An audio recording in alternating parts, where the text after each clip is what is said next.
are incapable of reaching our highest ideals and aspirations as a nation of opportunity and justice.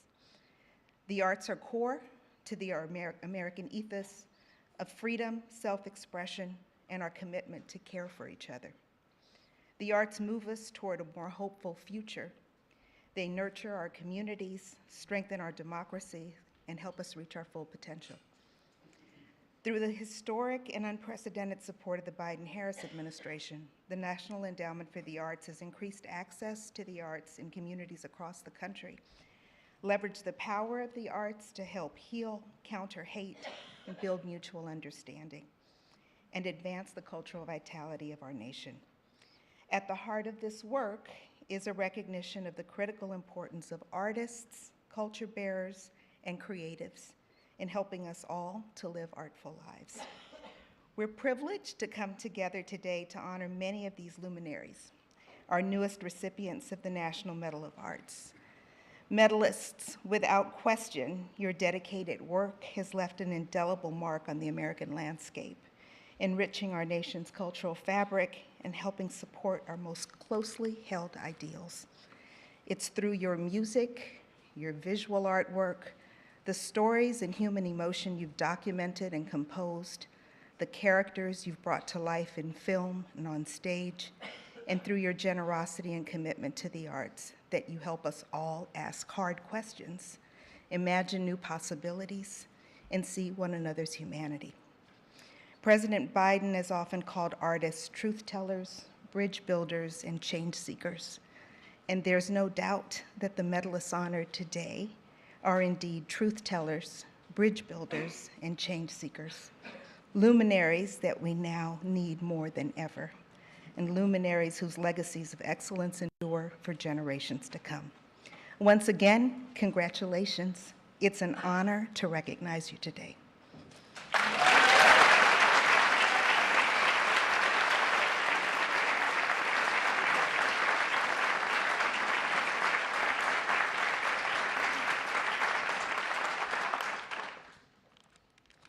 I've got my right exact remarks. Hang on, let me make sure. Okay, good afternoon, everybody. And yat she shalilo yanashia belagana nishlin anastasia tachini bashachi belagana dashache do trabaha dashanale lo kantia the nasha do Washington Dishigan.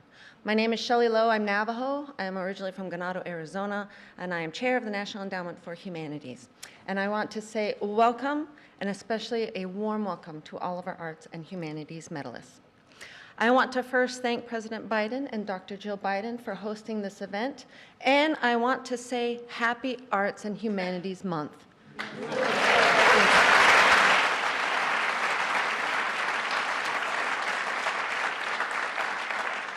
This is an opportune time to be celebrating each and every one of you and all of your accomplishments. I want to acknowledge Chair Jackson, my colleague, who we've been working so hard to ensure that you have each had the opportunity to come here today and be honored.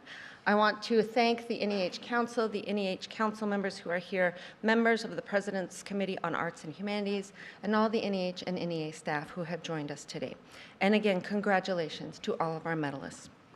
One of our new medalists in the humanities is Joy Harjo of the Muskogee Creek Nation. And in her poem, Eagle Poem, Joy pictures a bird soaring through the sky, a symbol of the circle of motion our lives encompass. And the poem is a reminder to each and every one of us about the vastness of our individual experiences, how within this circle of motion that encompasses us, there is still so much more to hear, there is still so much more to see. And that's where poets and historians, philanthropists and filmmakers, songwriters and artists, that's where each and every one of you comes in. You each gives us and enjoys words, moments, steadily growing, and in languages that aren't always sound, but other circles of motion. We may often think that it's never been easier to despair, to bury our heads in the sand and not see the eagles circling in motion, their wings catching the light. But to despair is not our task in the humanities, and it is not our task in the arts. We are here to explore the past and to embark on a new future, to see the risks that lie ahead and to venture on anyway. Now more than ever, we need moments that allow us to provide the utmost care and kindness in all things, to show us the way, to lift us up, to boldly go where no man or woman has gone before.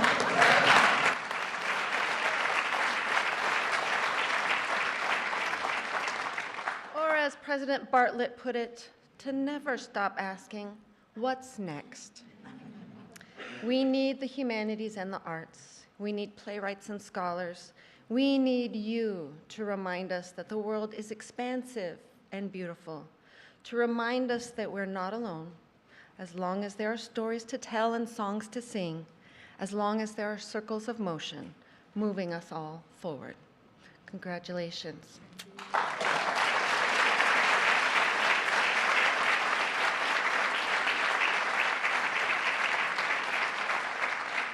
It is now my distinct honor to introduce a man who ensured that when I came into my position, there were others who looked like me, other Native voices, other Native individuals who were leading us and who are making the administration do what we needed to do, who really brought first.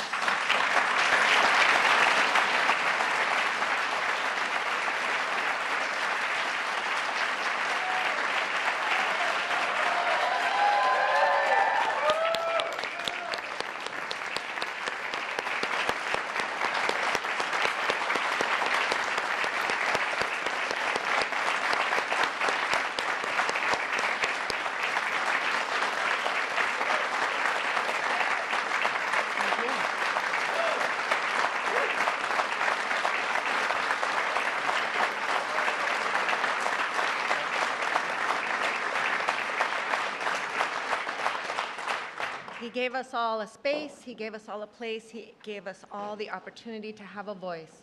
May I again introduce and bring forward President Joseph R. Biden.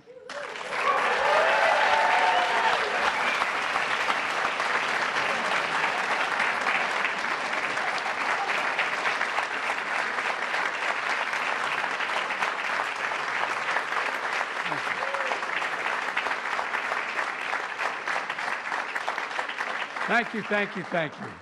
Welcome to the White House, and thank you for making me look good in front of the love of my life and the life of my love, my daughter, Ashley Biden.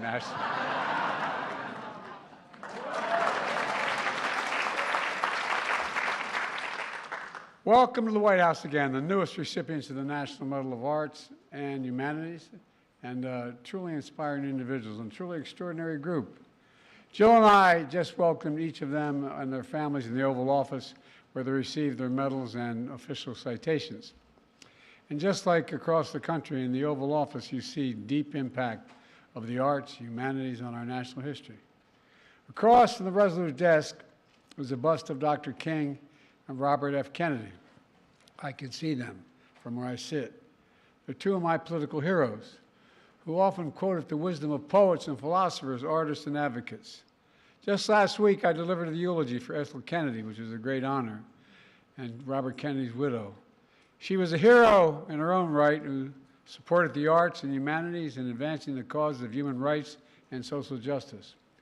While the service was a celebration of life at a Catholic church with plenty of prayer and reflection, it was a literal concert. Stevie Wonder, Sting, Kenny Chesney, St. Martin Choir, each performed. It was deeply moving. Different genres, and each voice echoed through the cathedral and reverberated in our hearts. That's the power of the arts and humanities in America. And today, Jill and I are truly proud to continue that legacy by awarding two of our nation's highest honors to 39 extraordinary Americans. Again, congratulations to all of you. Congratulations.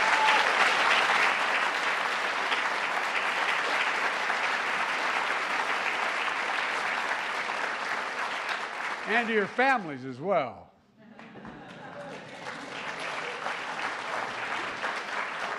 The National Medal of Arts to honor outstanding contributions to the excellence, growth, support, and availability of the arts in the United States, and the National Humanities Medal to honor those who work as dependent on the nation's understanding of humanities and broaden our citizens' engagement with history, literature, philosophy, and so many other subjects. Now, I could spend all day talking about each one of you, and if there weren't so many, I would.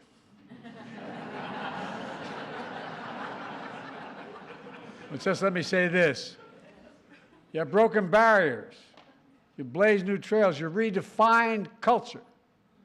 You are the truth tellers, the bridge builders, the change seekers, and above all, you're the masters of your craft who have made us a better America with all you've done, and it's a better America. That's what you've done. I mean it.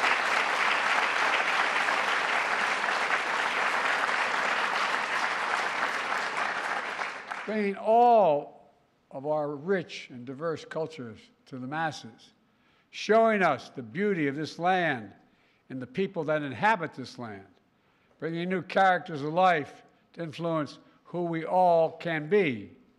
You also help us find meaning and purpose in the ordinary as well as the extraordinary, providing hope, wisdom, and laughter when we need it and we need a way forward, and transporting us through the past and the future to help us make sense of the present, because that's what it does, make sense of the present.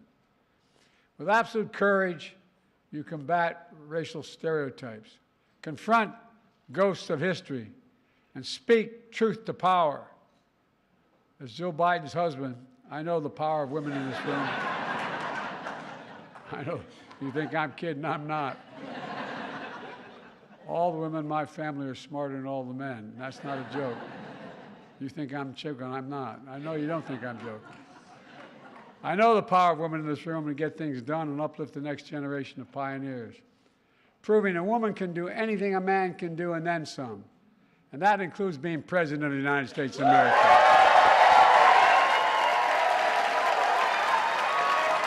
Just saying.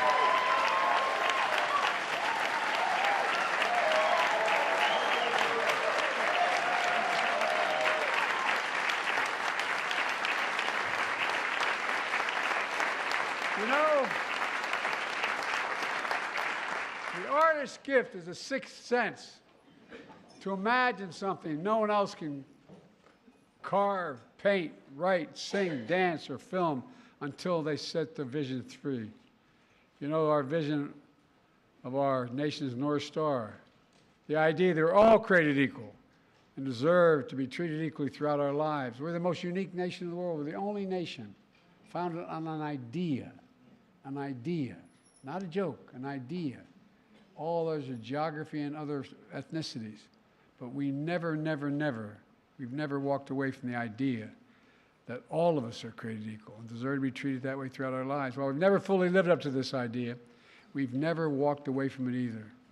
Away from it either because of you. I mean this sincerely, because of you, the people in this room, all of you who we honor in person today, and those whose spirits are with us. Folks, let's take a moment to recognize those honorees who are no longer with us. Anthony Bourdain, Selena, Ruth, they were larger than life. Remember every song, every sculpture, every meal, every moment they shared with us. We miss them dearly. Let me close with this. I'm going to have a tendency to go on too long here because you're an incredible group. Oh, you really are. You're an incredible group. It's clear Jill and I, Kamala and Doug, our entire administration believe in the power of the arts and humanities. It matters. It matters now more than ever. This is a very consequential time for the arts and humanities in America. Extreme forces are banning books, trying to erase history, spreading misinformation. But because of you, I mean this, because of you, we keep our books open. You make history. We combat lies with truth. This administration supports the arts and humanities as essential pieces of American might and dynamism, whether it's helping local venues and theaters get through the pandemic, or opening the White House for a range of groundbreaking concerts and exhibits. For example, we surprised Elton John with the National Humanities Medal during the concert on the South Lawn. The first ever Juneteenth conference in the White House, we heard the great Jennifer Hudson sing from her soul about the glory that will come. And one of the things we're most proud of is that Jill installed a new exhibition in the East Wing featuring artwork from children of military families. You know, through the eyes of a child, we see the power of the arts and humanities, through the eyes of a child, to inspire and imagine a future worthy of our dreams. In fact, 85 years ago, a 10-year-old boy was listening to the radio. He heard the voice of Marian Anderson standing in the light of the Lincoln Memorial, from the shadow of Jim Crow, and singing, "My country, 'tis of thee, sweet land of liberty." Look, folks.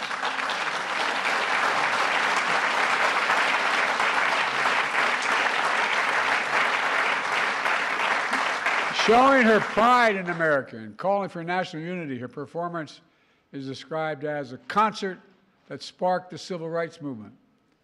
Nearly 25 years later, that 10-year-old boy stood on those same steps. His name was Dr. Martin Luther King, Jr., and he declared a dream during the March on Washington. He asked Marian Anderson to perform once again, and she did. She sang, "He's got the whole world in his hands." My fellow Americans, today we honor that legacy, and we remember the power in all your hands. And I mean it sincerely, your hands. Look, I'd like to ask the following medalists to stand if you're able to be recognized. Let's recognize the class of 2022 National Medal of Arts recipients, the class of 2022.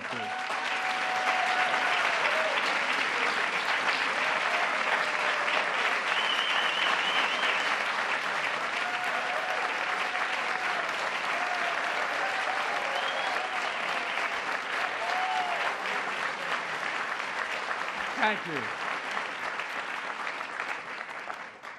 And folks,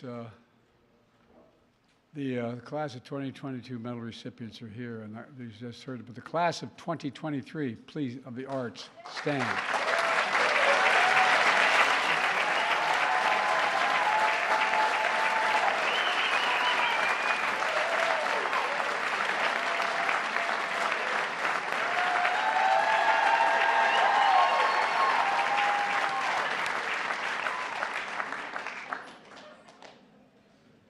Folks, you're an incredible group of people. And there's one other thing I want to say to you all, is that, the class of 2022 National Medal recipients are humanities, the class of 2023 National Medal of Arts recipients. I'd like to see you guys stand as well. Did I ever have you stand? 2023, come on.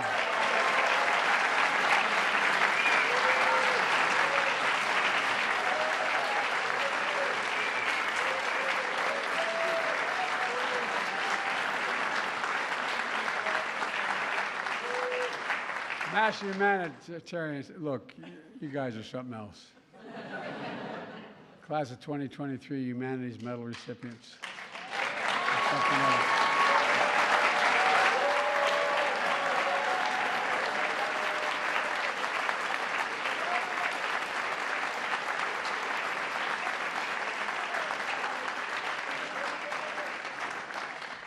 Well, I tell you what, congratulations to you all. Look, there's a hymn based on the 22nd Psalm in my church. It may raise you up on eagle's wings and bear you on the breath of dawn.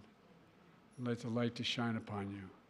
Until we meet again, may God hold you in the palm of his hand. We need you. We need you badly now. Thank you, thank you, thank you for making us better. I love you. Please enjoy the reception. God bless you all. Please remain in your seats as the President, the First Lady, and recipients depart.